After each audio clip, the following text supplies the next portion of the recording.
തിങ്കൾ ശനി ദിവസങ്ങളിൽ പഴം പച്ചക്കറി ഇനങ്ങളിൽ വമ്പൻ ഓഫർ. ഓഫറുകൾ നിങ്ങളിലേക്ക് എത്താൻ 75938 എന്ന നമ്പറിലേക്ക് ഓഫർ എന്ന് ടൈപ്പ് ചെയ്ത് വിടൂ.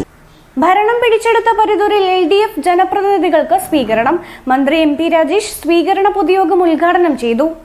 പരുതൂർ പഞ്ചായത്തിലേക്ക് തെരഞ്ഞെടുക്കപ്പെട്ട president advocate Nisha Vijayakumar, vice president KC Ali Iqbal, Paruthur Pallippuram block ഡിവിഷനിൽ വിജയിച്ച ജനപ്രതിനിധികൾ, പരുതൂർ പഞ്ചായത്തിലേക്ക് തെരഞ്ഞെടുക്കപ്പെട്ട ജനപ്രതിനിധികൾ എന്നിവർക്കാണ് സ്വീകരണം നൽകിയത്. പാലത്തറയിൽ വെച്ചായിരുന്നു സ്വീകരണ പൊതുയോഗം. മന്ത്രി MP രാജേഷ് സ്വീകരണ പൊതുയോഗം ഉദ്ഘാടനം ചെയ്തു.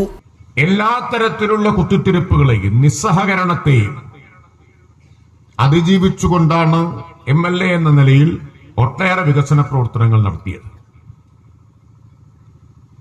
UDF ഭരണസമിതിയുടെ സമീപനം എന്തായിരുന്നു? നാട്ടിൽ പുരോഗതി ഉണ്ടായില്ലെങ്കിലും വിരോധമില്ല, സർക്കാരിന്റെ LDF സർക്കാരിന്റെ ഒരു കാര്യം ഇവിടെ അങ്ങനെ നടക്കണ്ട എന്നതായിരുന്നു മനോഭാവം. അതിനെല്ലാം അതിജീവിച്ചിട്ടാണ്, തടസ്സങ്ങളും പ്രതിബന്ധങ്ങളും മാത്രമാണ് അവരുണ്ടാക്കിയത്. പരിപൂർണമായ നിസ്സഹകരണമായിരുന്നു. ഞാൻ തെരഞ്ഞെടുപ്പിന്റെ ഘട്ടത്തിൽ തന്നെ അത് പറഞ്ഞിട്ടുണ്ട്.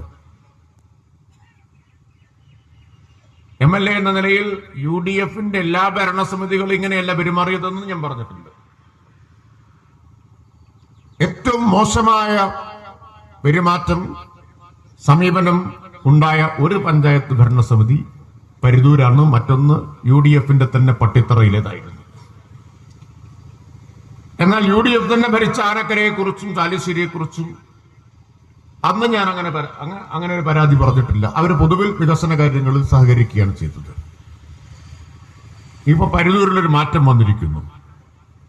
ഈ തടസ്സങ്ങളെയും പ്രതിബന്ധങ്ങളെയും എല്ലാം അതിജീവിച്ച് നമുക്ക് ഇത്രയേറെ കാര്യങ്ങൾ സംസ്ഥാന സർക്കാരിന്റെ വികസന പ്രവർത്തനങ്ങൾ ഇവിടെ നടപ്പാക്കാൻ കഴിഞ്ഞുവെങ്കിൽ ഇനി LDF ഭരണസമിതിയുടെ പൂർണ്ണമായ പിന്തുണയോടുകൂടി പരുതൂരിന്റെ വികസനത്തിന്റെ കാര്യത്തിൽ വിസ്മയിപ്പിക്കുന്ന ഒരു കുതിപ്പായിരിക്കും നമുക്കുണ്ടാക്കാൻ കഴിയുക. CPI തൃത്താല മണ്ഡലം സെക്രട്ടറി ET ഐദ്രോസ് അധ്യക്ഷനായിരുന്നു.